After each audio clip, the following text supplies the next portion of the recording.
Devi, Silvi, Ismi, semua ya. Sebelumnya Ibu akan membacakan capaian pembelajaran untuk materi kita ini. Selanjutnya mampu mengevaluasi gagasan dan pandangan berdasarkan kaidah logika, berpikir dan membaca berbagai tipe teks seperti non-fiksi dan fiksi, media cetak dan elektronik. Serta didik mampu mengapresiasi teks fiksi dan non-fiksi. Untuk ujian pembelajaran, peserta didik menilai dan mengkritisi unsur prinsip seperti karakteristik, alur cerita, dan latar, serta otentitas penggambaran masyarakat pada teks cerpen. Sebelum masuk materi, kita akan membahas karya prosa yaitu cerpen. Apa yang kalian ketahui tentang cerpen? Cerita pendek. Ya, maksudnya lebih spesifik. Lagi apa cerpen? Cerita pendek. Terus apa Mbak Kristina?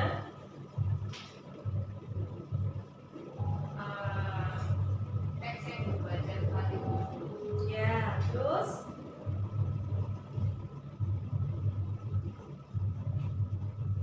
tidak lebih dari 10.000. Ya. Unsur apa aja yang ada dalam cerpen? Ada 2 unsur. Yang pertama, ya, dan kedua, ekstrinsi. Unsur ekstrinsi itu apa sih yang kalian ketahui? Kira-kira yang sudah cerita. Terus apa lagi? Kira-kira itu seperti apa? Drama orang sama sosial.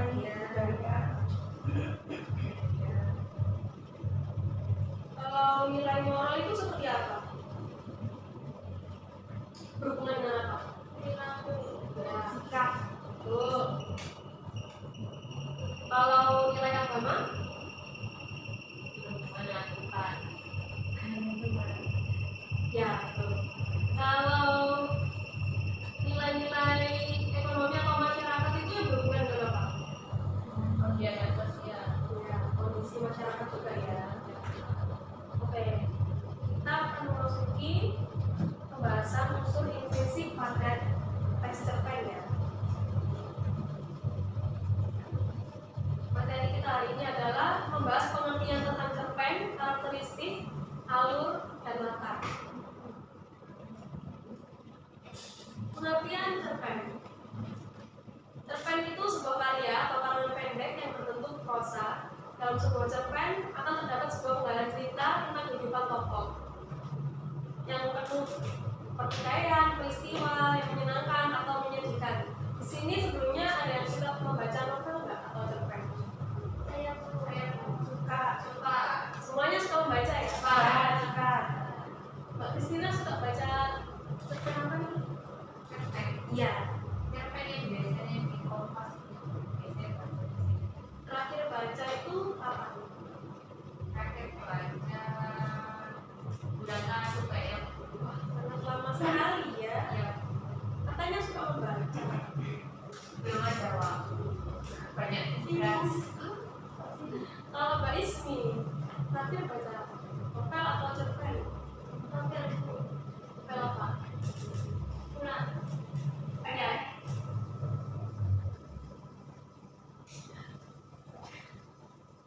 Bulan apa? Pulang tuh. Novel pulang. Novel. Pulang. Pulang. Kayaknya Karya? Karyanya Laila. Oh. Tahu. Kalian suka itu nggak baca bukunya Terry? Suka. Saya pernah baca judulnya Rasa. Bisa dideskripsikan seperti apa isi cerita itu? Rasa itu tentang apa ya? Ini Pak. Kayak jadi itu ada anak SMA yang dia itu masih sekolah dan sudah bekerja.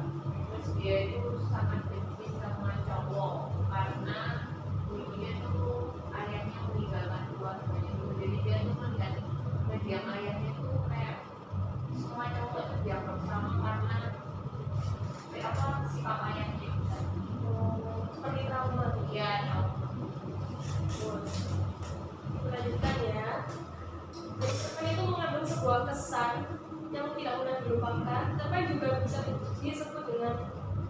bentuk prosa naratif fiktif. Jadi cerpen itu kebanyakan itu fiktif ya. Fiktif itu apa, khayalan. Kalau fiktif seperti non fiksi itu seperti biografi atau autobiografi, esai seperti itu ya. Cerpen cenderung singkat, padat dan langsung pada tujuan dan pada intinya dibandingkan dengan karya lain seperti novel. Jadi cerpen itu tidak berkelanjutan karena cerpen itu seperti kata Christina tadi ya, sekali baca langsung selesai. Kalau novel kan harus berlarut-larut karena memiliki cerita atau permasalahan yang sangat jenis sekali. Dan cerpen merupakan salah satu jenis karya sastra yang memaparkan kisah atau cerita mengenai manusia melewati tulisan yang pendek atau singkat. Lebih tepatnya itu cerpen itu biasanya mengisahkan kisah penulis itu sendiri atau cerita-cerita kehidupan kesehariannya. Cerpen adalah sebuah cerita yang singkat dan harus memiliki bagian terpenting, yaitu perkenalan tokoh, permasalahan dalam sebuah cerita tersebut dan penyelesaiannya. Dalam sebuah cerpen, tokoh itu dibagi ada berapa? Ada ya, apa aja di sini?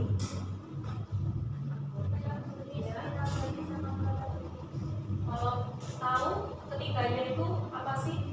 Protagonis itu apa? Protagonis yang baik. Ya, kalau protagonis yang kalau protagonis Peran korban. tuh. Pengertian unsur intrinsik ya. Unsur intrinsik itu unsur dalam suatu karya yang membangun karangan cerpen yang berperan langsung dalam pembentukan suatu cerita.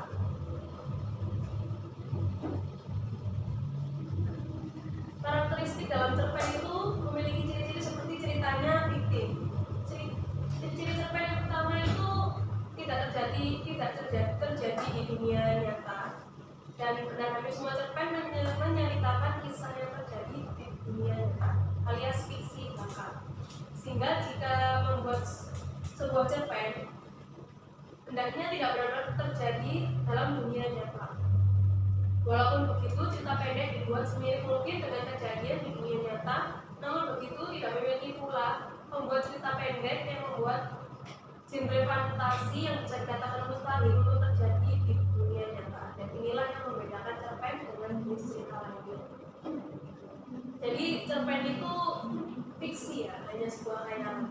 Mungkin dari kalangan-kalangan penulis lainnya bisa menuliskan sebuah cerpen itu kisah kehidupannya sendiri, tapi tidak sedetail yang biasanya kita ketahui. Ya. Jadi yang selanjutnya berfokus pada suatu aspek cerita. Berbeda dengan novel, cerita pendek biasanya berfokus pada suatu aspek cerita, seperti kejadian yang diceritakan seorang anak yang takut pada angka 13. Nantinya dari awal hingga akhir cerita, cerpen akan menunjukkan solusi atas ketakutan anak tersebut terhadap angka 13, sehingga konflik yang terjadi tidak melebar kemana-mana. Jadi fokus pada suatu aspek cerita ini, cerpen itu tidak kemana-mana. Untuk permasalahan tersebut tidak melebar kemana-mana seperti novel.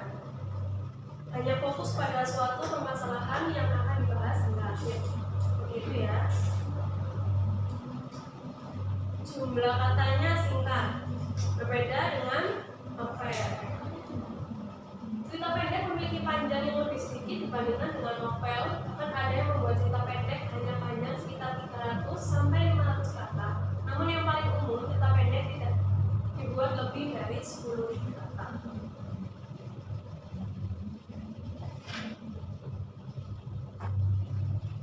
Peristiwa disajikan dengan jelas dan cermat. Sama yang telah diberitahukan sebelumnya ya, cerita pendek itu biasanya dijelaskan dengan bahasa yang lugas dan langsung pada intinya. Selain itu, cerpen juga biasanya disajikan dengan bahasa yang cukup jelas dan mudah dimengerti. Kalimat yang bertele-tele seperti penjelasan pada novel tidak terlalu cocok diaplikasikan kepada cerita. Dengan begitu, nantinya siapapun yang membaca cerita pendek tersebut akan dengan mudah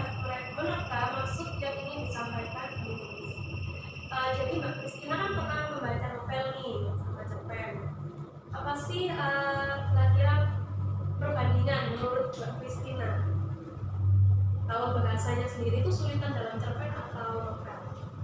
Kayaknya kesulitan novel banyak bahasa-bahasa yang Bahasa-bahasa baru baru ya. yang belum kita ketahui. Pembahasannya juga lebih berat di novel daripada Iya.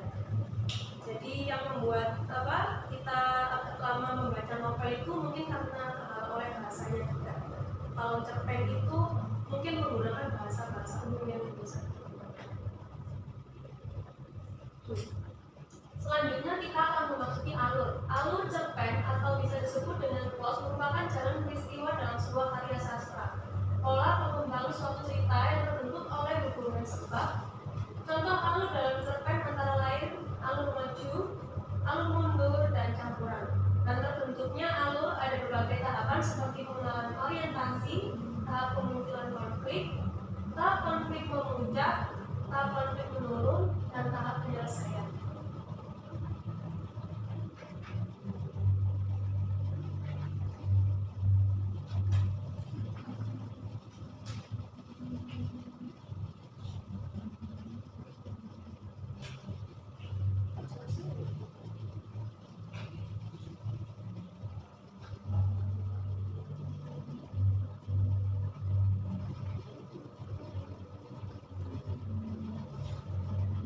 Alur maju itu alur yang ceritanya itu tidak selalu di dalamnya itu tidak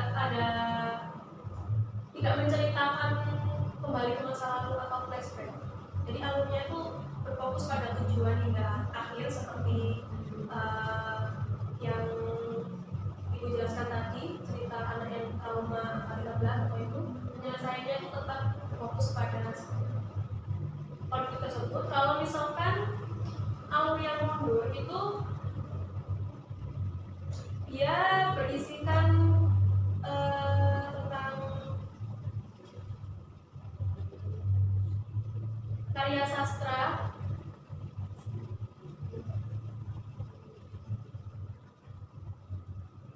Kalau alur mundur itu menceritakan sebuah kejadian dalam cerpen yang berisikan tentang masa lalu juga, jadi flashback gitu. Jadi itu ya. Kalau campuran itu jadi ada alur maju dan mundur, keduanya saling terjadi. Jadi ada alur maju, alur mundur, jadi membuat sang pembaca itu bisa melihat ke masa lalu juga. Jadi cerita itu tidak membosankan. Kalau alur dibuat maju terus kan gimana cerita masa lalunya seperti ini kan gitu kan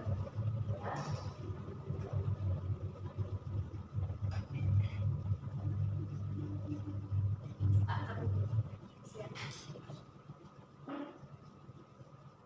Lalu saya akan menjelaskan alur maju. Alur maju menurut Rudiantoro mengemukakan alur maju yaitu apabila pengarang dalam mengurutkan peristiwa-peristiwa itu menggunakan mutar waktu maju dan lurus. Artinya segala peristiwa itu diawali dengan pengenalan masalah dan diakhiri dengan pemecahan masalah dari cerita masa lalu hingga masa yang akan datang.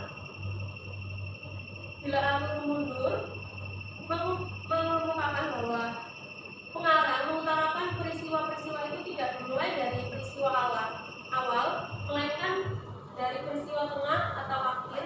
Alur mundur merupakan rangkaian peristiwa dari masa lalu ke masa kini yang disusun tidak teratur dari urutan kejadian masa kini hingga akhir cerita. Bisa dipahami untuk alur maju dan mundur? Bisa. Untuk alur campuran adalah alur yang menceritakan masa lampau ke masa sekarang dan kembali ke masa sebaliknya, kemudian kembali lagi ke masa yang akan datang. Tarikan 2011 nomor 126 memaparkan bahwa unsur alur terbagi atas 5 bagian, yaitu situation atau pengarang mulai melukiskan suatu keadaan atau situasi yang berkaitan dengan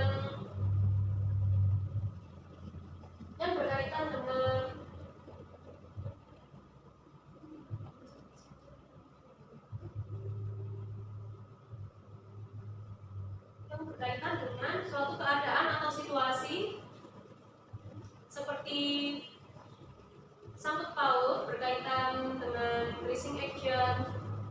peristiwa-peristiwa mencapai klimaks, dan pengarang memberikan pemecahan sosial dari semua peristiwa. Tahapan alur ada pengenalan, kemunculan konflik, klimaks, anti klimaks, dan resolusi. Yang pertama ada pengenalan. Pengenalan pada tahap awal ini, penulis memperkenalkan dengan tokoh-tokoh cerita serta sifat-sifat mereka. Seperti tadi ada sifat antagonis, protagonis, dan protagonis, latar belakang dan elemen-elemen lainnya. Kemunculan konflik ini menjadi bumbu penting agar cerita lebih menarik. Melalui tahap ini, pembaca juga mulai mengenali alur cerita. Klimaks tahap ini menghadirkan peningkatan konflik dengan semakin banyak kejadian yang mempengaruhi cerita. Berbagai konflik tambahan muncul untuk memperkuat konflik utama dalam alur cerita. Jadi konflik dalam alur cerita itu sangat penting untuk membuat pembaca itu semakin tertarik atau bisa membayangkan hal-hal yang terjadi dalam cerita tersebut. Begitu ya. Anti klimaks tahap akhir adalah bagian penutup cerita di mana semua konflik telah dipecahkan dan cerita berakhir. Seperti pemecahan masalah dalam cerita tersebut ya. Resolusi tahap ini merupakan masalah diselesaikan. Pada tahap ini solusi untuk setiap konflik ditemukan, misteri yang muncul sebagai cerita yang terpecahkan dan karakter tokoh utama yang lebih jelas. Jadi keduanya ini mungkin masih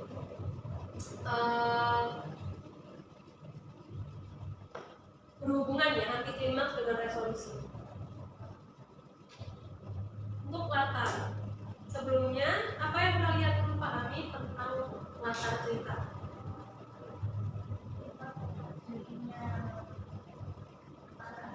Ya, apalagi? Yang keras waktu. Ya, di sini tuh ada latar tempat, latar waktu, dan latar sosial. Jadi perilaku kehidupan sosial masyarakat di suatu tempat yang diceritakan dalam sebuah karya sastra, latar adalah lokasi terjadinya peristiwa yang diceritakan dalam sebuah karya fiksi. Jadi sebuah karya itu tidak mungkin tidak memiliki sebuah latar, pasti memiliki sebuah latar. Latar itu latar waktu, latar yang berhubungan dengan masalah kapan dan terjadinya peristiwa-peristiwa yang diceritakan dalam sebuah karya fiksi. Waktu dalam latar dapat berubah masa terjadinya peristiwa tersebut dipisahkan, seperti masa lalu atau masa kini, atau waktu penulis itu menceritakan tokoh utama usia kecil atau mau beranjak dewasa. Waktu dalam hitungan detik, menit, jam, hari, bulan, tahun, dan sebagainya. Latar sosial adalah latar yang menjelaskan tata cara kehidupan sosial masyarakat yang meliputi masalah-masalah dan kebiasaan pada masyarakat tersebut. Latar sosial dapat berupa kebiasaan hidup, adat istiadat, tradisi, keyakinan, cara berpikir, dan sebagainya. Untuk latar sosial, apakah ada yang paham? Pak Devi, Pak Kristina?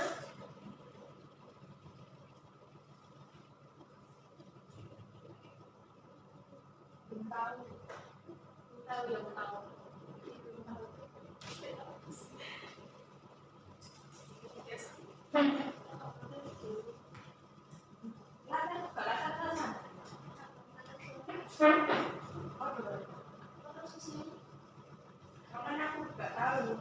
Jelaskan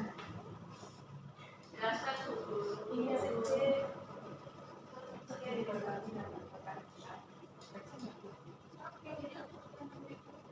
Ini nama-nama juga. Lanjut. Ya. Itu dong.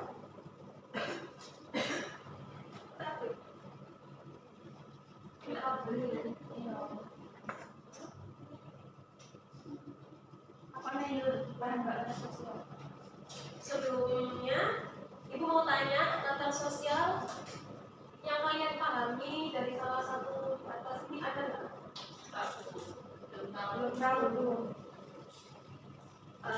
Bahkan jelaskan salah satunya ya.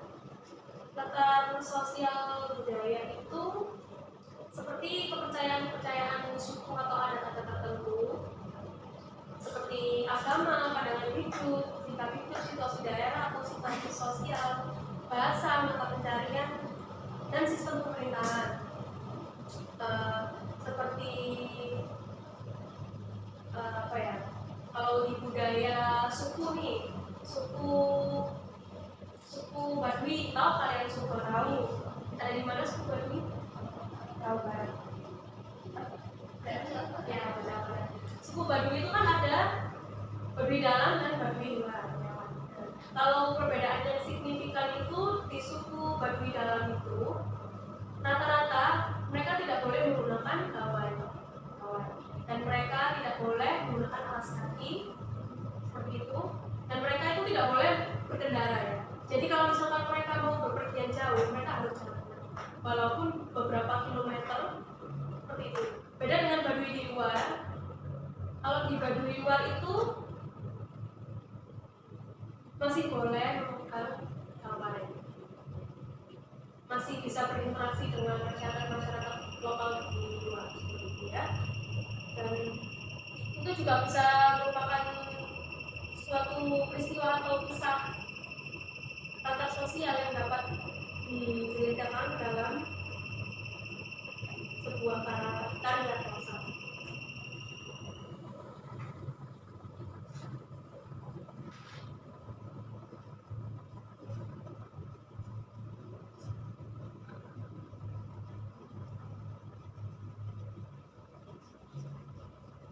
Untuk materi kita hari ini kan sudah selesai.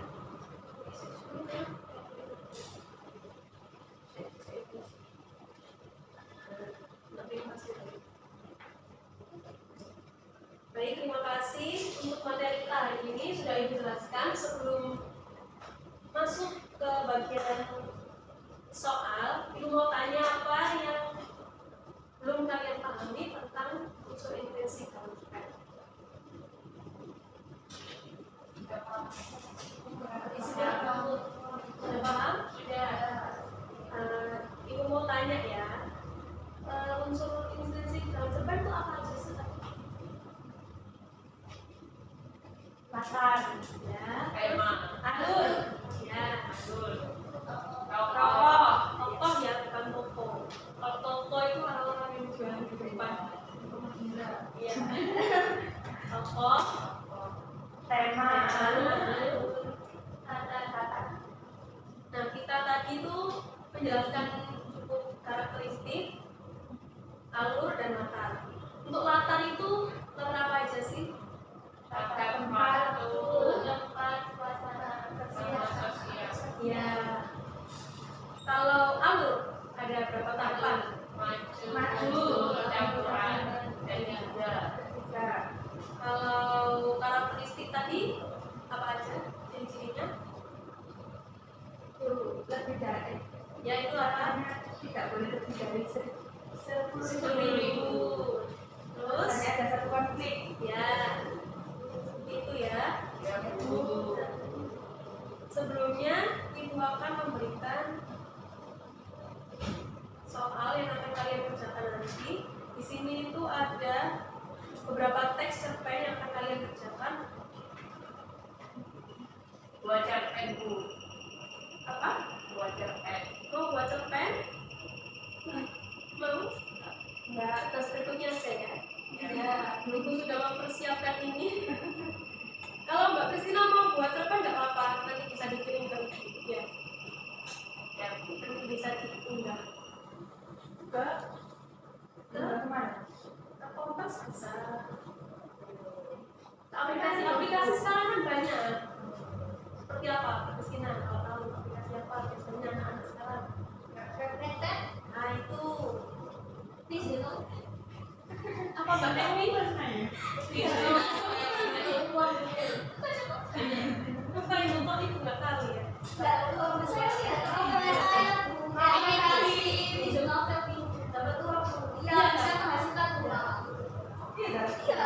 Ya ada iklan gitu. Ada iklan. Tadi baca scroll. Tapi tahu kok nggak cerita setiap ada bisa tidak ada Oh, jadi kayak novel tapi hitungannya tuh kayak perceraian gitu. Jadi pembaca yang dapat uang. Tulisnya dapat uang nggak itu? komisi kayaknya. Nanti cerpen yang di sini kalian baca lalu diisi ya soal-soalnya. Ya. Kemungkinan waktu yang diberikan 10 menit cukup atau kurang? Cukup.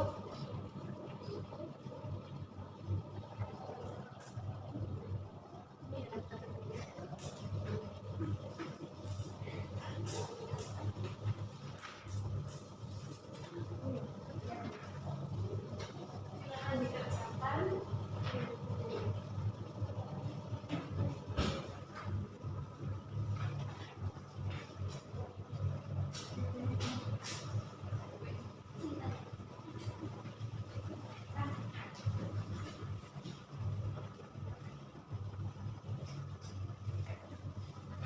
Apa ada yang sulit? Banyak pelajaran enggak? Lumayan. Sangat pendek sekali ya. Membaca cepat. Sabar. Ini Bu.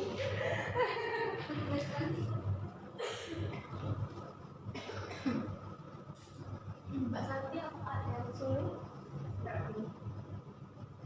Sudah ya. Insya Allah. Dikerjakan sesuai sudut pandang kalian masing-masing ya untuk soal logika.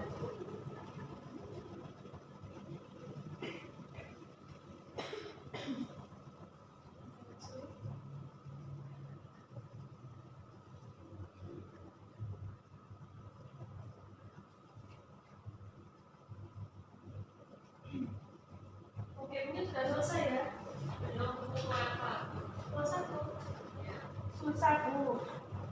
Susah, katanya nanti gampang. Bacanya banyak banget. Iya. Literasi ya, biar kalian suka membaca. Katanya tadi suka membaca. Kok sekarang dikasih soal banyak membaca novel? Nggak ada gambar-gambar. Iya. Kurang menarik. Oh, berarti komik ya? Sukanya komik. Bukan Yang novel. ada gambar. Tapi novel juga. Sudah. Sudah.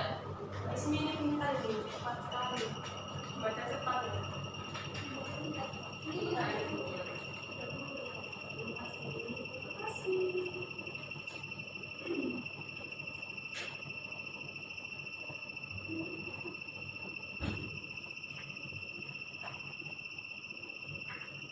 Nanti hasilnya itu bagikan minggu depan ya. Ya. Pertemuan kita kali ini sudah selesai. Hati-hati kalau mau pulang. Besok minggu depan membahas apa? Minggu depan kita membahas ini ya, hasil jawaban ini dulu, lalu kita akan membahas Oh, iya. Oke, ya. kayaknya kalian tertarik dengan